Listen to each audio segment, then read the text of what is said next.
الانفال، التوبہ۔ یہ دونوں صورتیں اپنے مضمون کے لحاظ سے توأم ہیں۔ پہلی سورہ میں جس آخری دینونت کے لیے تیاری اور مسلمانوں کے تزکیہ و تطہیر کی ہدایات دی گئی ہیں، دوسری اسی کے ظہور کا بیان ہے۔ دونوں کے مخاطب اہل ایمان ہیں، اور ان کے مضمون سے واضح ہے کہ مدینہ طیبہ میں یہ دونوں صورتیں رسول اللہ صلی اللہ علیہ وسلم کی دعوت کے مرحلہ جزا و سزا میں نازل ہوئی ہیں۔ پہلی سورہ الانفال کا موضوع رسول اللہ صلی اللہ علیہ وسلم کے منکرین کے خلاف آخری اقدام کی تیاری اور اس کے لیے مسلمانوں کا تزکیہ و تطہیر ہے۔ دوسری سورہ التوبہ کا موضوع انہی منکرین کے لیے، خواہ وہ کھلے منکر ہوں یا منافقین، خدا کی آخری دینونت کا ظہور ہے۔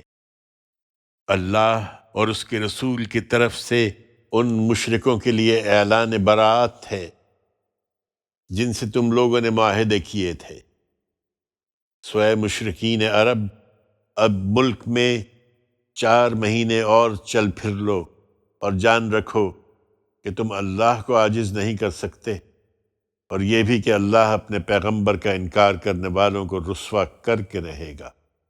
پھر حج کا موقع آئے تو اس سرزمین کے سب لوگوں تک پہنچانے کے لیے بڑے حج کے دن اللہ اور اس کے رسول کی طرف سے اعلان عام بھی کر دیا جائے کہ اللہ مشرکوں سے بری الذمہ ہے اور اس کا رسول بھی۔ اب اگر تم لوگ توبہ کر لو تو تمہارے حق میں بہتر ہے، اور اگر منہ پھیرو گے تو جان رکھو کہ تم اللہ سے بھاگ نہیں سکتے۔ اے پیغمبر، ان منکروں کو دردناک عذاب کی خوشخبری سنا دو۔ وہ مشرکین البتہ اس اعلان براعت سے مستثنیٰ ہیں جن سے تم نے معاہدہ کیا، پھر اس کو پورا کرنے میں انہوں نے تمہارے ساتھ کوئی کمی نہیں کی اور نہ تمہارے خلاف کسی کی مدد کی ہے، سو ان کا معاہدہ ان سے ان کی مدت تک پورا کرو، اس لیے کہ اللہ ان لوگوں کو پسند کرتا ہے جو بدعہدی سے بچنے والے ہوں۔ بڑے حج کے دن اس اعلان کے بعد جب حرام مہینے گزر جائیں تو ان مشرکوں کو جہاں پاؤ قتل کرو، اور اس مقصد کے لیے ان کو پکڑو، ان کو گھیرو اور ہر گھات کی جگہ ان کی طاق میں بیٹھو۔ پھر اگر یہ توبہ کر لیں اور نماز کا اہتمام کریں اور زکوٰۃ ادا کریں تو ان کی راہ چھوڑ دو، یقیناً اللہ بخشنے والا ہے، اس کی شفقت ابدی ہے۔ اور اگر مہلت کی اس مدت میں ان مشرکوں میں سے کوئی شخص تم سے امان چاہے کہ وہ تمہاری دعوت سننا چاہتا ہے تو اس کو امان دے دو، یہاں تک کہ وہ اللہ کا کلام سن لے، پھر اس کو اس کے مامن تک پہنچا دو، یہ اس لیے کہ یہ ایسے لوگ ہیں جو خدا کی باتوں کو زیادہ نہیں جانتے۔ اللہ اور اس کے رسول کے ہاں ان مشرکوں سے کوئی عہد کس طرح باقی رہ سکتا ہے؟ ہاں، جن لوگوں سے تم نے مسجد حرام کے پاس حدیبیہ میں عہد کیا تھا، سو جب تک وہ تمہارے ساتھ سیدھے رہیں تم بھی ان کے ساتھ سیدھے رہو، اس لیے کہ اللہ ان لوگوں کو پسند کرتا ہے جو بدعہدی سے بچنے والے ہوں۔ کس طرح باقی رہ سکتا ہے جبکہ حال یہ ہے کہ اگر وہ تم پر کہیں غلبہ پا لیں تو نہ تمہارے بارے میں کسی قرابت کا لحاظ کریں نہ کسی عہد کا۔ اپنے منہ کی باتوں سے وہ تمہیں راضی کرنا چاہتے ہیں، مگر ان کے دل انکار کر رہے ہیں، اور ان میں سے اکثر بد عہد ہیں۔ اللہ کی آیتوں کے عوض میں انہوں نے تھوڑی قیمت قبول کر لی، پھر اس کی راہ سے رک گئے ہیں۔ یقیناً بہت برا ہے جو کچھ یہ کر رہے ہیں۔ کسی مسلمان کے معاملے میں نہ انہیں کسی قرابت کا لحاظ ہے نہ عہد کا، اور وہی زیادتی کرنے والے ہیں۔ سو اگر توبہ کر لیں اور نماز کا اہتمام کریں اور زکوٰۃ ادا کریں تو تمہارے دینی بھائی ہیں۔ ہم ان لوگوں کے لیے اپنی آیتوں کی تفصیل کیے دے رہے ہیں جو جاننا چاہتے ہوں، اور اس عہد کے بعد بھی جو انہوں نے کر رکھا ہے، اگر وہ اپنے قول و قرار توڑ ڈالیں اور تمہارے دین میں عیب لگائیں تو کفر کے ان سرخیلوں سے بھی لڑو۔ ان کے قول و قرار کچھ نہیں، یہ آج نہیں تو کل اپنا عہد توڑ دیں گے، لہٰذا لڑو تاکہ یہ اس کفر و شرک سے باز آ جائے۔ ایمان والو، کیا اب بھی ان لوگوں سے نہیں لڑو گے جنہوں نے اپنے قول و قرار توڑ دیے ہیں اور اس سے پہلے رسول کو اس کے وطن سے نکالنے کی جسارت بھی کر چکے ہیں، اور وہی ہیں جنہوں نے تم سے جنگ چھیڑنے میں پہل کی ہے؟ کیا تم ان سے ڈرتے ہو؟ سو اللہ زیادہ حقدار ہے کہ تم اس سے ڈرو اگر تم فی الواقع مومن ہو۔ ان سے لڑو، اللہ تمہارے ہاتھوں سے ان کو سزا دے گا اور انہیں ذلیل و خوار کرے گا، اور تمہیں اپنی مدد سے ان پر غلبہ عطا فرمائے گا، اور مومنوں کے ایک گروہ کے کلیجے اس سے ٹھنڈے کرے گا، اور ان کے دلوں کا غم و غصہ دور فرمائے گا، اور ان منکروں میں سے جن کو چاہے گا اللہ اپنی عنایت سے توبہ کی توفیق بھی دے گا۔ اللہ علیم و حکیم ہے۔ کیا تم نے گمان کر رکھا ہے کہ یوں ہی چھوڑ دیے جاؤ گے؟ در حال کہ اللہ نے ان لوگوں کو ابھی جانا ہی نہیں جنہوں نے تم میں سے جہاد کیا، اور اللہ اور اس کے رسول اور ان کے ماننے والوں کے سوا کسی کو دوست نہیں بنایا۔ یاد رکھو جو کچھ تم کر رہے ہو اللہ اس سے خوب واقف ہے۔ تم انہیں بیت اللہ کے متولی سمجھتے اور اسی بنا پر ان سے ہمدردی رکھتے ہو۔ حقیقت یہ ہے کہ ان مشرکوں کو یہ حق نہیں پہنچتا کہ اللہ کی مسجدوں کا انتظام کرے، در حال کہ وہ خود اپنے اوپر کفر کے گواہ ہیں۔ وہی ہیں کہ ان کے سارے اعمال ضائع ہو گئے اور وہ ہمیشہ آگ میں رہنے والے ہیں۔ اللہ کی مسجدوں کا انتظام کرنے والے تو وہی لوگ ہو سکتے ہیں جو اللہ اور روز آخر کو مانتے ہوں، نماز کا اہتمام کرتے ہوں، زکوٰۃ دیتے ہوں، اور اللہ کے سوا کسی سے نہ ڈرتے ہوں۔ سو توقع ہے کہ یہی لوگ راہ یاب ہوں گے۔ کیا تم نے حاجیوں کے پانی پلانے اور مسجد حرام کا انتظام کر دینے کو ان لوگوں کے برابر کر دیا ہے جو اللہ اور روز آخر پر ایمان لائے اور جنہوں نے اللہ کی راہ میں جہاد کیا ہے؟ اللہ کے نزدیک یہ دونوں برابر نہیں ہو سکتے۔ حقیقت یہ ہے کہ مسجد حرام کے ان مجاوروں نے اپنے اوپر ظلم ڈھایا ہے، اور اب اللہ ان ظالم لوگوں کو راہ یاب نہیں کرے گا۔ اللہ کے ہاں ان لوگوں کا درجہ بڑا ہے جو ایمان لائے اور جنہوں نے ہجرت کی اور اپنے جان و مال سے خدا کی راہ میں جہاد کیا، اور وہی کامیاب ہوں گے۔ ان کا پروردگار انہیں اپنی رحمت اور خوشنودی اور ایسے باغوں کی بشارت دیتا ہے جن میں ان کے لیے دائمی راحت ہے، وہ ان میں ہمیشہ ہمیشہ رہیں گے۔ اس میں شبہ نہیں کہ اجر عظیم اللہ ہی کے پاس ہے۔ ایمان والو، اپنے باپوں اور بھائیوں کو بھی اپنا دوست نہ بناؤ اگر وہ ایمان کے مقابلے میں کفر کو عزیز رکھیں۔ تم میں سے جو لوگ انہیں دوست بنائیں گے وہی اپنے اوپر ظلم کرنے والے ہوں گے۔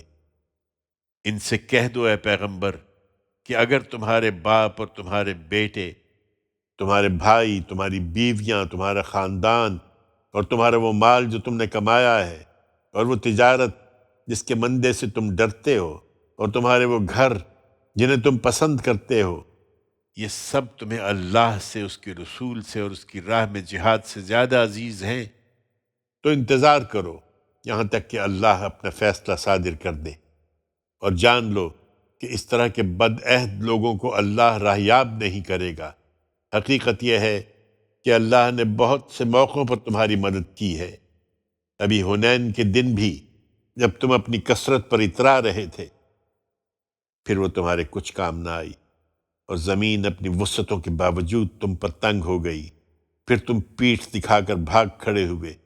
بالآخر اللہ نے اپنے رسول پر اور اس کے ماننے والوں پر اپنی سکینت نازل فرمائی، اور ان کی مدد کے لیے ایسی فوجیں اتار دیں جنہیں تم نے نہیں دیکھا، اور ان لوگوں کو سزا دی جو پیغمبر کے منکر ہیں، اور اس طرح کے منکروں کی یہی سزا ہے۔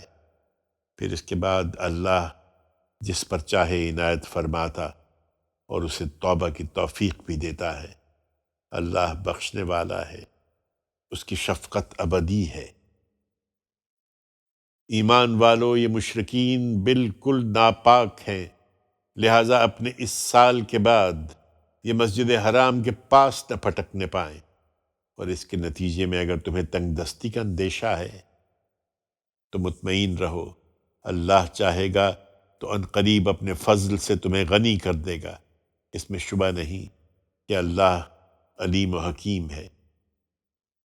ان مشرکوں کے علاوہ ان اہل کتاب سے بھی لڑو جو نہ اللہ اور روز آخر پر ایمان رکھتے ہیں، نہ اللہ اور اس کے رسول کے حرام ٹھہرائے ہوئے کو حرام ٹھہراتے ہیں، اور نہ دین حق کو اپنا دین بناتے ہیں۔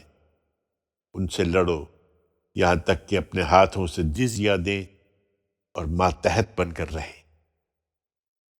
ان کا دین اب یہی ہے کہ یہودی کہتے ہیں کہ عزیر خدا کے بیٹے ہیں، اور نصارہ کہتے ہیں کہ مسیح خدا کے بیٹے ہیں۔ یہ ان کے اپنے منہ کی باتیں ہیں، وہ انہی منکروں کی سی بات کہہ رہے ہیں جو ان سے پہلے ہو گزرے ہیں۔ ان پر خدا کی مار، وہ کہاں سے پھرے جاتے ہیں۔ اللہ کے سوا انہوں نے اپنے فقیہوں اور راہبوں کو رب بنا ڈالا ہے، اور مسیح ابن مریم کو بھی، درحال کہ انہیں ایک ہی معبود کی عبادت کا حکم دیا گیا تھا، اس کے سوا کوئی الہ نہیں۔ وہ پاک ہے ان چیزوں سے جنہیں وہ شریک ٹھہراتے ہیں۔ چاہتے ہیں کہ خدا کے اس نور کو اپنے منہ کی پھونکوں سے بجھا دیں، اور اللہ نے فیصلہ کر رکھا ہے کہ وہ اپنے نور کو پورا کر کے رہے گا، خواہ ان منکروں کو یہ کتنا ہی ناگوار ہو۔ وہی ہے جس نے اپنے رسول کو ہدایت اور دین حق کے ساتھ بھیجا ہے تاکہ اس سرزمین کے تمام ادیان پر اس کو غالب کر دے، خواہ مشرکین بھی اسے کتنا ہی ناپسند کریں۔ ایمان والو، ان فقیہوں اور راہبوں میں بتیرے ایسے ہیں جو لوگوں کا مال باطل طریقوں سے کھاتے اور اللہ کی راہ سے روکتے ہیں، سو ان لوگوں کو دردناک عذاب کی خوشخبری دو جو ان میں سے سونا اور چاندی ڈھیر کر رہے ہیں اور اسے اللہ کی راہ میں خرچ نہیں کرتے۔ اس دن جب ان کے اس سونے اور چاندی پر دوزخ میں آگ دہکائی جائے گی، پھر ان کی پیشانیاں اور ان کے پہلو اور ان کی پیٹھیں اس سے داغی جائیں گی۔ یہی ہے جس کو تم نے اپنے لیے جمع کر رکھا تھا، سو چکھو اس کو جو تم جمع کرتے رہے ہو۔ ایمان والو، تم ان سے لڑو اور یاد رکھو کہ اللہ کے نزدیک جس دن سے اس نے زمین اور آسمانوں کو پیدا کیا ہے، مہینوں کی تعداد اللہ کے نوشتے میں 12 ہی ہے، جن میں 4 مہینے حرمت والے ہیں۔ یہی دین قیم ہے، سو ان 4 مہینوں میں کسی کے خلاف اقدام سے اپنی جان پر کوئی ظلم نہ کر بیٹھو، اور مشرکوں سے خاص کر سب مل کر لڑو جس طرح وہ سب مل کر تم سے لڑتے ہیں، اور جان رکھو کہ اللہ ان کے ساتھ ہے جو زیادتی سے بچنے والے ہوں۔ حقیقت یہ ہے کہ مہینوں کا ہٹا دینا ان کے کفر ہی میں ایک اضافہ ہے، جس سے یہ منکرین گمراہی میں مبتلا کیے جاتے ہیں۔ کسی سال یہ حرام مہینے کو حلال کر لیتے ہیں اور کسی سال اس کو حرام ٹھہراتے ہیں، تاکہ خدا کے حرام کیے ہوئے مہینوں کی گنتی پوری کر کے خدا کے حرام کیے ہوئے کو اپنے لیے حلال بنا لیں۔ ان کے برے اعمال ان کے لیے خوشنما بنا دیے گئے ہیں۔ اللہ کا فیصلہ ہے کہ اس طرح کے منکر لوگوں کو وہ راہ یاب نہیں کرے گا۔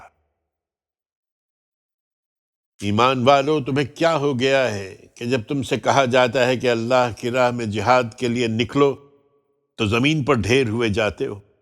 کیا تم آخرت کے مقابلے میں دنیا کی زندگی پر راضی ہو گئے ہو؟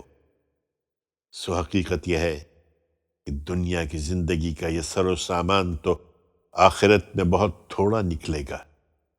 اس لیے اٹھو، اگر نہیں اٹھو گے تو یاد رکھو کہ خدا تمہیں دردناک سزا دے گا، اور تمہاری جگہ کسی دوسری قوم کو لے آئے گا، اور تم خدا کا کچھ بھی نہ بگاڑ سکو گے۔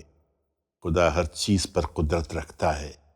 اگر تم پیغمبر کی مدد نہیں کرو گے تو کچھ پرواہ نہیں، اس لیے کہ اس کی مدد تو اللہ نے اس وقت فرمائی جب انہی منکروں نے اس کو اس طرح نکالا تھا کہ وہ صرف 2 میں کا دوسرا تھا۔ جب وہ دونوں غار میں تھے، جب وہ اپنے ساتھی سے کہہ رہا تھا کہ غم نہ کرو، اللہ ہمارے ساتھ ہے، اللہ نے اس وقت اس پر اپنی سکینت نازل فرمائی اور ایسے لشکروں سے اس کی مدد کی جو تم کو نظر نہیں آئے، اور منکروں کی بات اس نے نیچی کر دی اور خدا کی بات ہی اونچی رہی۔ اللہ زبردست ہے، وہ بڑی حکمت والا ہے۔ تم نکلو، خواہ تم ہلکے ہو یا بوجھل، اور اپنے جان و مال سے اللہ کی راہ میں جہاد کرو، کہ تمہارے لیے بہتر ہے اگر تم جانو۔ اے پیغمبر، اگر فائدہ نزدیک اور سفر ہلکا ہوتا تو یہ لوگ ضرور تمہارے پیچھے ہو لیتے، مگر یہ منزل ان پر کٹھن ہو گئی۔ اب یہ اللہ کی قسمیں کھائیں گے کہ اگر ہم نکل سکتے تو ضرور تمہارے ساتھ نکلتے۔ یہ اپنے آپ کو ہلاکت میں ڈال رہے ہیں، اور اللہ جانتا ہے کہ یہ بالکل جھوٹے ہیں۔ اللہ تم کو معاف کرے اے پیغمبر، تم نے اس سفر سے انہیں رخصت کیوں دے دی؟ تمہیں چاہیے تھا کہ ایسا نہ کرتے، یہاں تک کہ تم پر کھل جاتا کہ کون سچے ہیں، اور جھوٹوں کو بھی تم جان لیتے۔ جو لوگ اللہ پر اور آخرت کے دن پر سچا ایمان رکھتے ہیں، وہ کبھی تم سے رخصت مانگنے نہیں آئیں گے کہ انہیں اپنے جان و مال کے ساتھ جہاد سے معاف رکھا جائے۔ اللہ ان کو خوب جانتا ہے جن کے عذر حقیقی ہیں اور جو اس سے ڈرنے والے ہیں۔ تم سے رخصت مانگنے تو وہی آتے ہیں جو اللہ پر اور آخرت کے دن پر ایمان نہیں رکھتے اور جن کے دل شک میں پڑے ہوئے ہیں، سو اپنی ایسی شک میں حیران بھٹک رہے ہیں۔ اگر وہ نکلنا چاہتے تو ضرور اس کا کچھ سامان کرتے، لیکن اللہ نے ان کا اٹھنا پسند نہیں کیا، اس لیے انہیں روک کر بٹھا دیا اور کہہ دیا گیا کہ بیٹھنے والوں کے ساتھ بیٹھے رہو۔ حقیقت یہ ہے کہ اگر یہ لوگ تمہارے اندر شامل ہو کر نکلتے تو تمہارے لیے خرابی ہی کو بڑھانے کا باعث بنتے، اور تمہارے درمیان ان کی سب دوڑ دھوپ فتنہ انگیزی کے لیے ہوتی، اس لیے کہ تمہارے اندر ایسے بھی ہیں جو کان لگا کر ان کی سن لیتے ہیں۔ اللہ ان ظالموں کو خوب جانتا ہے، انہوں نے پہلے بھی فتنہ انگیزی کی کوشش کی ہے اور تمہارے لیے معاملات کا الٹ پھیر کرتے رہے ہیں، یہاں تک کہ ان کی مرضی کے خلاف حق آیا اور اللہ کا حکم ظاہر ہو گیا۔ ان میں ایسے بھی ہیں جو کہتے ہیں کہ مجھے رخصت دیجیے اور مجھ کو فتنے میں نہ ڈالیے۔ سن لو، یہ فتنے میں پڑ چکے اور اب دوزخ ان منکروں کو گھیرے ہوئے ہے۔ اگر تمہیں کوئی اچھائی پیش آتی ہے تو انہیں دکھ ہوتا ہے، اور تم پر کوئی مصیبت آتی ہے تو کہتے ہیں کہ خوب ہوا، ہم نے پہلے ہی اپنا بچاؤ کر لیا تھا، اور خوش خوش لوٹتے ہیں۔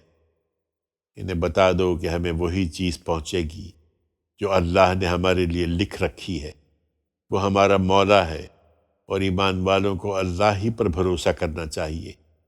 ان سے کہہ دو کہ تم ہمارے معاملے میں جس چیز کے منتظر ہو وہ اس کے سوا کیا ہے کہ 2 بھلائیوں میں سے ایک بھلائی ہے، لیکن ہم تمہارے معاملے میں جس چیز کے منتظر ہیں وہ یہ ہے کہ اللہ تم پر اپنے ہاتھ سے عذاب بھیجے گا یا ہمارے ہاتھوں سے، سو انتظار کرو، ہم بھی تمہارے ساتھ انتظار کرنے والوں میں ہیں۔ اپنے نفاق کو چھپانے کے لیے یہ کچھ نہ کچھ خرچ کرنے کے لیے بھی تیار ہو جاتے ہیں۔ ان سے کہہ دو تم اپنے مال خوشی سے خرچ کرو یا ناخوشی سے، وہ تم سے ہرگز قبول نہ کیے جائیں گے، اس لیے کہ تم بد عہد لوگ ہو۔ ان کا انفاق درخور قبول نہیں ہے تو اس کی وجہ اس کے سوا کچھ نہیں کہ انہوں نے اللہ سے اور اس کے رسول سے کفر کیا ہے، اور نماز کے لیے آتے ہیں تو مارے باندھے آتے ہیں، اور خرچ کرتے ہیں تو بادل ناخواستہ خرچ کرتے ہیں، سو ان کے مال و اولاد کو کچھ وقت نہ دو۔ اللہ تو اب یہی چاہتا ہے کہ ان کے ذریعے سے انہیں دنیا کی زندگی میں عذاب دے اور ان کی جانیں اس حالت میں نکلیں کہ یہ کافر ہوں۔ یہ خدا کی قسمیں کھا کھا کر اطمینان دلاتے ہیں کہ تم میں سے ہیں، درحال ہے کہ تم میں سے نہیں ہیں، بلکہ ایسے لوگ ہیں جو ڈرتے ہیں۔ اگر یہ کوئی ٹھکانہ، کوئی غار یا کوئی گھس بیٹھنے کی جگہ پا لیتے تو رسی توڑا کر ادھر بھاگ کھڑے ہوتے۔ ان میں ایسے بھی ہیں اے پیغمبر جو صدقات کی تقسیم کے معاملے میں تم پر عیب لگاتے ہیں، یہ وہ لوگ ہیں جنہیں لالچ نے تمہارے ساتھ باندھ رکھا ہے، چنانچہ اگر اس مال میں سے انہیں دیا جائے تو راضی رہتے ہیں، اور اس میں سے نہ دیا جائے تو فوراً ناراض ہو بیٹھتے ہیں۔ ان کے لیے کہیں بہتر ہوتا اگر یہ اس پر راضی رہتے جو اللہ اور اس کے رسول نے انہیں دیا تھا، اور کہتے ہیں کہ ہمارے لیے اللہ کافی ہے۔ اللہ آگے اپنے فضل سے ہم کو بہت کچھ دے گا، اور اس کا رسول بھی، ہمیں تو اللہ چاہیے۔ انہیں بتا دو کہ صدقات تو در حقیقت فقیروں اور مسکینوں کے لیے ہیں، اور ان کے لیے جو ان کے نظم پر معمور ہوں، اور ان کے لیے جن کی تالیف قلب مطلوب ہے، نیز اس لیے کہ گردنوں کے چھڑانے میں اور تاوان زدوں کے سنبھالنے میں اور خدا کی راہ میں اور مسافروں کی بہبود کے لیے خرچ کیے جائیں۔ یہ اللہ کا مقرر کردہ فریضہ ہے، اور اللہ علیم و حکیم ہے۔ انہی میں وہ لوگ بھی ہیں جو اپنی باتوں سے پیغمبر کو دکھ دیتے ہیں اور کہتے ہیں کہ یہ شخص تو سراپا کان ہے۔ کہہ دو وہ تمہاری بھلائی کے لیے کان ہے، وہ اللہ پر ایمان رکھتا ہے، ایمان والوں پر اعتماد کرتا ہے، اور ان کے لیے سراسر رحمت ہے جو تم میں سے پوری سچائی کے ساتھ ایمان لائے ہیں۔ سن لو جو اللہ کے رسول کو دکھ دے رہے ہیں، ان کے لیے دردناک عذاب ہے۔ وہ تمہارے سامنے خدا کی قسمیں کھاتے ہیں کہ تمہیں راضی کریں، حالانکہ اگر وہ مومن ہیں تو اللہ اور اس کا رسول زیادہ حقدار ہیں کہ وہ اس کو راضی کریں۔ کیا وہ نہیں جانتے کہ جو اللہ اور اس کے رسول کی مخالفت کرے گا تو کیا نہیں جانتے کہ اس کے لیے دوزخ کی آگ ہے جس میں وہ ہمیشہ رہے گا؟ یہ بہت بڑی رسوائی ہے۔ یہ منافق ڈرتے ہیں کہ کہیں ان پر کوئی ایسی صورت نہ اتار دی جائے جو ان کے دلوں کے بھید ان پر کھول دے۔ ان سے کہو کچھ دیر اور مذاق اڑا لو، اللہ اس چیز کو کھول کر رہے گا جس سے تم ڈرتے ہو۔ ان کے اس رویے کے بارے میں اگر ان سے پوچھو گے تو کہہ دیں گے کہ ہم تو محض سخن گستری اور دل لگی کر رہے تھے۔ ان سے کہو کیا تم اللہ سے، اس کی آیتوں سے اور اس کے رسول سے ہنسی دل لگی کر رہے تھے؟ باتیں نہ بناؤ، تم نے ایمان کے بعد کفر کیا ہے۔ اگر ہم تمہارے کسی گروہ سے درگزر بھی کر لیں گے تو دوسرے کو ضرور اسی دنیا میں سزا دیں گے، اس لیے کہ وہ فی الواقع مجرم ہے۔ منافق مرد اور منافق عورتیں سب ایک ہی طرح کے لوگ ہیں۔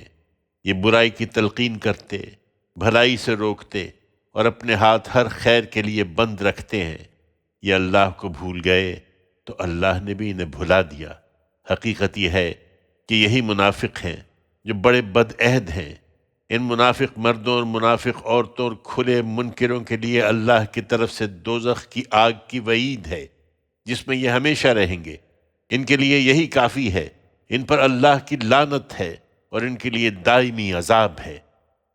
ایمان کا جھوٹا دعویٰ کرنے والوں، انہی لوگوں کی طرح جو تم سے پہلے ہو گزرے، وہ زور میں تم سے زیادہ اور مال اور اولاد کی کثرت میں تم سے بڑھے ہوئے تھے، سو انہوں نے اپنے حصے سے فائدہ اٹھایا اور تم نے اپنے حصے سے فائدہ اٹھا لیا، اسی طرح جیسے تمہارے اگلوں نے اپنے حصے سے فائدہ اٹھایا تھا، اور تم نے وہی بحثیں کیں جیسی انہوں نے بحثیں کی تھی۔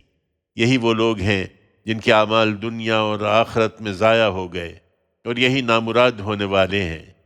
کیا انہیں ان لوگوں کی خبر نہیں پہنچی جو ان سے پہلے گزرے؟ نوح کی قوم، عاد و سمود، ابراہیم کی قوم، مدین والوں اور ان بستیوں کی خبر جنہیں الٹ دیا گیا۔ ان کے رسول ان کے پاس کھلی کھلی نشانیاں لے کر آئے، سو ایسا نہ تھا کہ اللہ ان پر ظلم کرتا، بلکہ وہ خود ہی اپنی جانوں پر ظلم کرتے رہے۔ مومن مرد اور مومن عورتیں وہ بھی ایک دوسرے کے رفیق ہیں۔ ان منافقوں کے برخلاف وہ بھلائی کی تلقین کرتے اور برائی سے روکتے ہیں، نماز کا اہتمام کرتے ہیں، زکوٰۃ دیتے ہیں اور اللہ اور اس کے رسول کی اطاعت کرتے ہیں۔ یہی لوگ ہیں جنہیں اللہ ان قریب اپنی رحمت سے نوازے گا۔ اس میں شبہ نہیں کہ اللہ زبردست ہے، وہ بڑی حکمت والا ہے۔ ان مومن مردوں اور مومن عورتوں سے اللہ کا وعدہ ہے، ان باغوں کے لیے جن کے نیچے نہریں بہتی ہوں گی، وہ ان میں ہمیشہ رہیں گے، اور ابد کے باغوں میں پاکیزہ مکانوں کے لیے، اور خدا کی خوشنودی وہ سب سے بڑھ کر ہے۔ یہی بڑی کامیابی ہے۔ اے پیغمبر، ان سب منکروں اور منافقوں سے جہاد کرو اور ان کے لیے سخت بن جاؤ۔ ان کا ٹھکانہ جہنم ہے، اور وہ نہایت برا ٹھکانہ ہے۔ یہ خدا کی قسمیں کھاتے ہیں کہ انہوں نے وہ بات نہیں کہی، حالانکہ کفر کی وہ بات انہوں نے ضرور کہی ہے، اور اس طرح اسلام لانے کے بعد کفر کے مرتکب ہوئے ہیں، اور انہوں نے وہ چاہا ہے جو پا نہیں سکے ہیں۔ ان کا یہ عناد اسی بات کا صلہ ہے کہ اللہ اور اس کے رسول نے اپنے فضل سے ان کو غنی کر دیا ہے۔ سو اگر یہ اب بھی توبہ کر لیں تو ان کے لیے بہتر ہے، اور اگر اعراض کریں گے تو اللہ ان کو دردناک سزا دے گا، دنیا میں بھی اور آخرت میں بھی، اور زمین میں ان کا نہ کوئی حمایتی ہوگا نہ مددگار۔ ان میں وہ بھی ہیں جنہوں نے اللہ سے عہد کیا کہ اگر اس نے ہم کو اپنے فضل سے نوازا تو ہم ضرور صدقہ کریں گے اور خوب نیکیاں کرنے والوں میں سے ہوں گے، مگر جب اللہ نے اپنے فضل سے ان کو عطا فرمایا تو اس میں بخل کرنے لگے اور برگشتہ ہو کر منہ پھیر لیا۔ سو اس کا نتیجہ یہ ہوا کہ اللہ نے اس دن تک کہ اس سے ملیں گے ان کے دلوں میں نفاق بٹھا دیا، اس لیے کہ انہوں نے اللہ سے کیے ہوئے وعدے کی خلاف ورزی کی، اور اس لیے کہ وہ جھوٹ بولتے رہے۔ کیا ان کو خبر نہیں کہ اللہ ان کے رازوں اور ان کی سرگوشیوں کو جانتا ہے، اور اللہ ہر غیب کو خوب جاننے والا ہے؟ وہ جو صدقات کے معاملے میں ان مسلمانوں پر طعن کرتے ہیں جو خوش دلی سے دیتے ہیں، اور جن کے پاس دینے کے لیے وہی کچھ ہے جو وہ اپنی محنت مزدوری سے کما لاتے ہیں، تو ان کا وہ مذاق اڑاتے ہیں۔ اللہ ان مذاق اڑانے والوں کا مذاق اڑاتا ہے، اور ان کے لیے دردناک عذاب ہے۔ تم ان کے لیے مغفرت چاہو یا نہ چاہو، اگر تم 70 مرتبہ بھی ان کے لیے مغفرت چاہو گے تو اللہ ان کو معاف کرنے والا نہیں ہے، اس لیے کہ انہوں نے اللہ اور اس کے رسول کے ساتھ کفر کیا ہے، اور اس طرح کے بدعہد لوگوں کو اللہ راہ نہیں دکھاتا۔ تبوک کے اس سفر میں جو لوگ پیچھے چھوڑ دیے گئے تھے وہ اللہ کے رسول سے پیچھے بیٹھ رہنے پر بہت خوش ہوئے، اور انہیں اچھا نہیں لگا کہ اپنے جان و مال سے اللہ کی راہ میں جہاد کریں۔ انہوں نے لوگوں سے کہا کہ اس گرمی میں نہ نکلو، کہہ دو دوزخ کی آگ اس سے کہیں زیادہ گرم ہے۔ اے کاش وہ سمجھتے۔ اب وہ ہنسیں کم اور روئیں زیادہ، اس کے بدلے میں جو کچھ کرتے رہے۔ سو اے پیغمبر، اللہ ان میں سے کسی گروہ کی طرف اگر تمہیں واپس لے جائے اور وہ تم سے جہاد کے لیے نکلنے کی اجازت مانگے تو صاف کہہ دینا کہ تم میرے ساتھ کبھی نہ نکلو گے، اور نہ میرے ساتھ ہو کر کسی دشمن سے لڑو گے۔ تم نے پہلے بیٹھ رہنے کو پسند کیا تو اب بھی ان کے ساتھ بیٹھے رہو جو پیچھے رہنے والے ہیں، اور آئندہ ان میں سے جو مر جائے اس کے جنازے پر کبھی نماز نہ پڑھنا اور نہ اس کی قبر پر دعا کے لیے کھڑے ہونا، اس لیے کہ انہوں نے اللہ اور اس کے رسول کا انکار کیا ہے اور اس حال میں مرے ہیں کہ بدعہد تھے۔ تم ان کے مال و اولاد کو کچھ وقت نہ دو، اللہ یہی چاہتا ہے کہ ان کے ذریعے سے انہیں دنیا کی زندگی میں عذاب دے اور ان کی جانیں اس حالت میں نکلیں کہ وہ کافر ہوں۔ جب کوئی صورت اترتی ہے کہ اللہ پر ایمان لاؤ جس طرح کے ایمان لانے کا حق ہے، اور اس کے رسول کے ساتھ ہو کر جہاد کرو، تو ان کے مقدرت والے بھی تم سے رخصت مانگنے آ کھڑے ہوتے ہیں اور کہتے ہیں کہ ہمیں چھوڑ دیجئے، ہم یہاں ٹھہرنے والوں کے ساتھ رہ جائیں گے۔ انہوں نے پسند کیا کہ ان عورتوں کے ساتھ ہوں جو پیچھے گھروں میں بیٹھی رہتی ہیں، اور ان کے دلوں پر اس کے نتیجے میں مہر کر دی گئی، اس لیے کچھ نہیں سمجھتے۔ اللہ کے رسول نے البتہ اپنے جان و مال سے جہاد کیا ہے، اور ان لوگوں نے بھی جو اس کے ساتھ ایمان لائے ہیں، اور اب وہی ہیں جن کے لیے دنیا اور آخرت کی بھلائیاں ہیں، اور وہی فلاح پانے والے ہیں۔ اللہ نے ان کے لیے ایسے باغ تیار کر رکھے ہیں جن کے نیچے نہریں بہتی ہیں، وہ ان میں ہمیشہ رہیں گے۔ یہی بڑی کامیابی ہے۔ بدوی عربوں میں سے بھی بہانہ کرنے والے آئے کہ انہیں بھی پیچھے رہنے کی اجازت مل جائے، اور جنہوں نے اللہ اور اس کے رسول سے ایمان کا جھوٹا عہد کیا تھا وہ اس کے بغیر ہی گھروں میں بیٹھے رہے۔ ان کے منکروں کو عنقریب ایک دردناک عذاب پکڑے گا۔ ان لوگوں پر البتہ کوئی گناہ نہیں جو کمزور ہیں، اور ان پر جو بیمار ہیں، اور ان پر بھی جو خرچ کرنے کے لیے کچھ نہیں پاتے، جبکہ وہ اللہ اور اس کے رسول کی خیر خواہی کرتے رہیں۔ ایسے نیکوکاروں پر کوئی الزام نہیں ہے، اور اللہ بخشنے والا ہے، اس کی شفقت ابدی ہے۔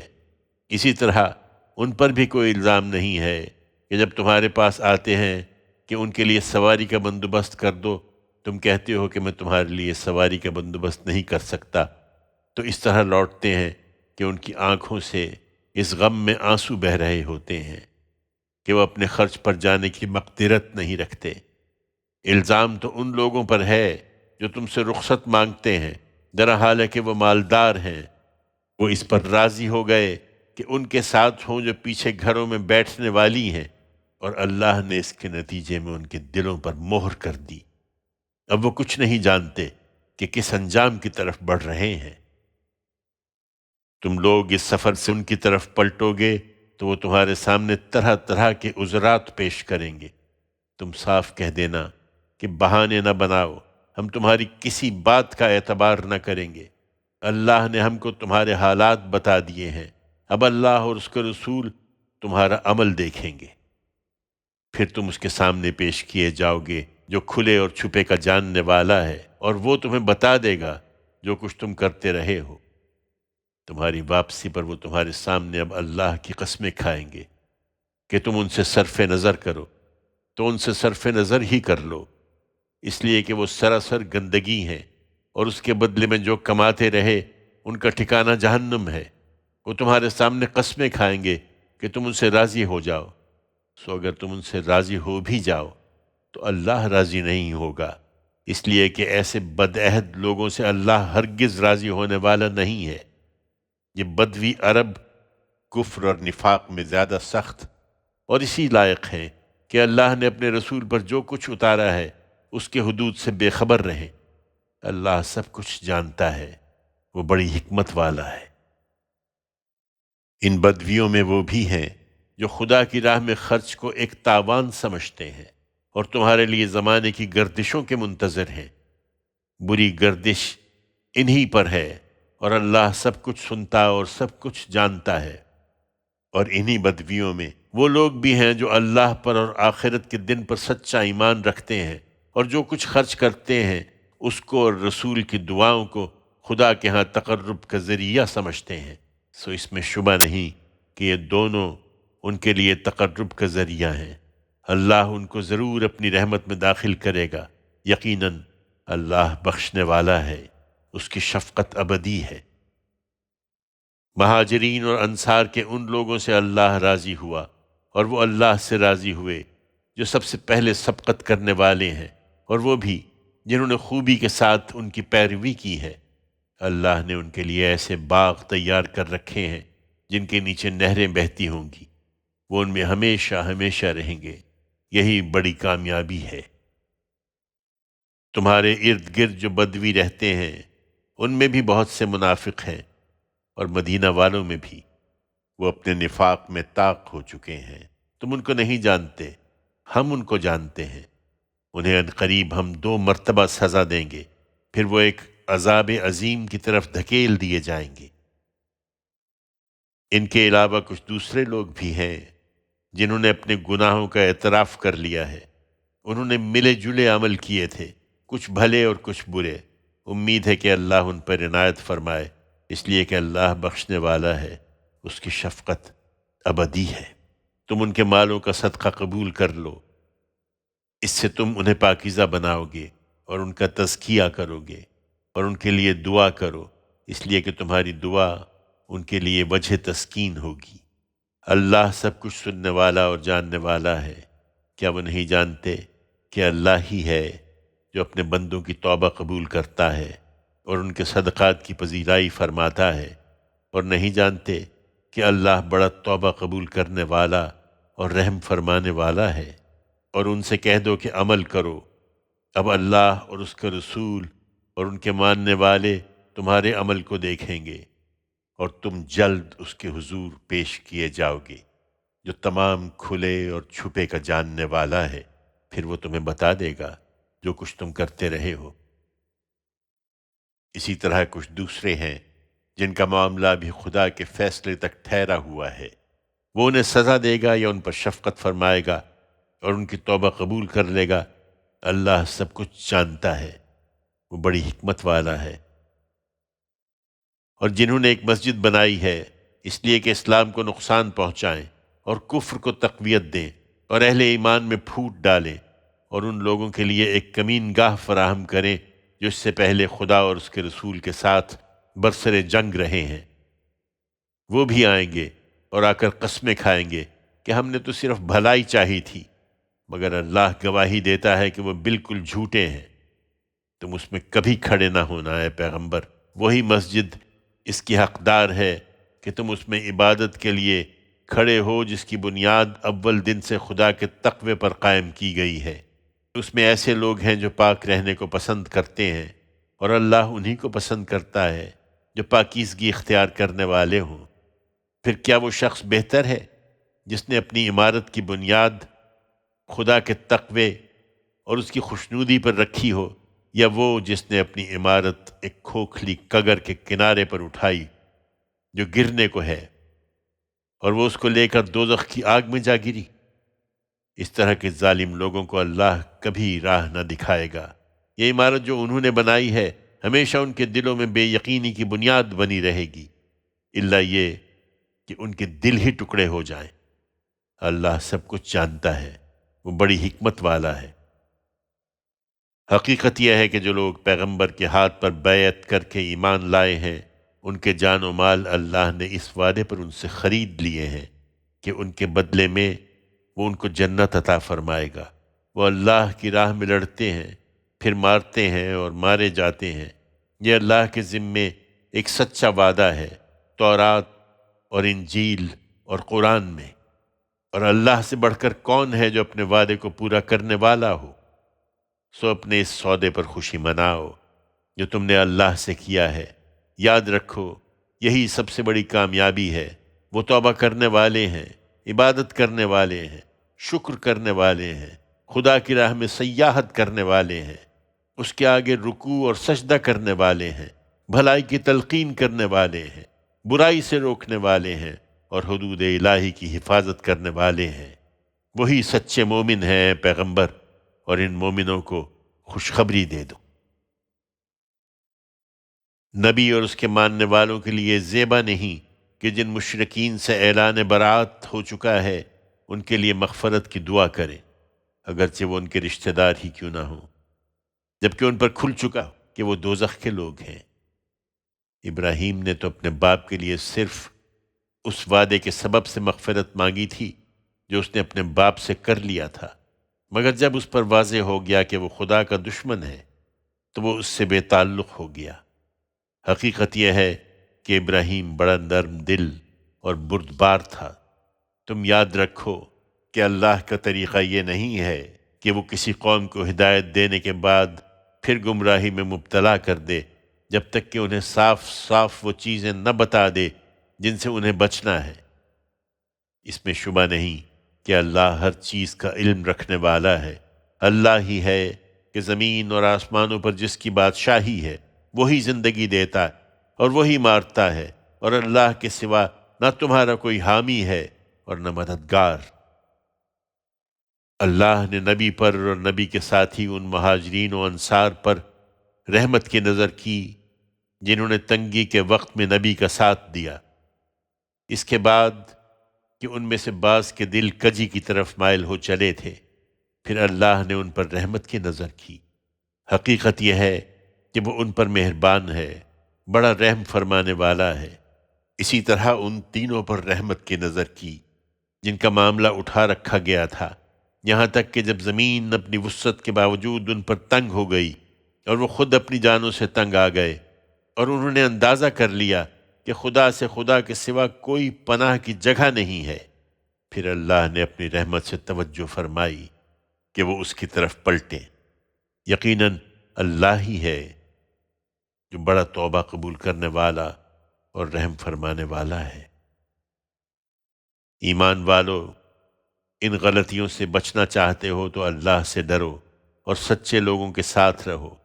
حقیقت یہ ہے کہ مدینے والوں اور ان کے گرد و نواح کے بدویوں کے لیے زیبا نہ تھا کہ وہ اللہ کے رسول کو چھوڑ کر پیچھے بیٹھے رہیں، اور نہ یہ زیبا تھا کہ اپنی جان کو اس کی جان سے عزیز رکھیں۔ یہ اس لیے کہ جو پیاس، تکان اور بھوک بھی ان کو خدا کی راہ میں لاحق ہوتی ہے، اور پیغمبر کے منکروں کو رنج پہنچانے والا جو قدم بھی وہ اٹھاتے ہیں، اور اس کے کسی دشمن کو جو چرکا بھی لگاتے ہیں، ان سب کے بدلے میں ایک نیکی ان کے لیے لکھ دی جاتی ہے۔ اس میں شبہ نہیں کہ اللہ خوبی اختیار کرنے والوں کا اجر ضائع نہیں کرتا۔ اسی طرح جو چھوٹا یا بڑا انفاق وہ کرتے ہیں اور راہ حق میں جو وعدی بھی قطع کرتے ہیں، سب ان کے لیے لکھا جاتا ہے تاکہ اللہ ان کے عمل کا اچھے سے اچھا بدلہ انہیں دے۔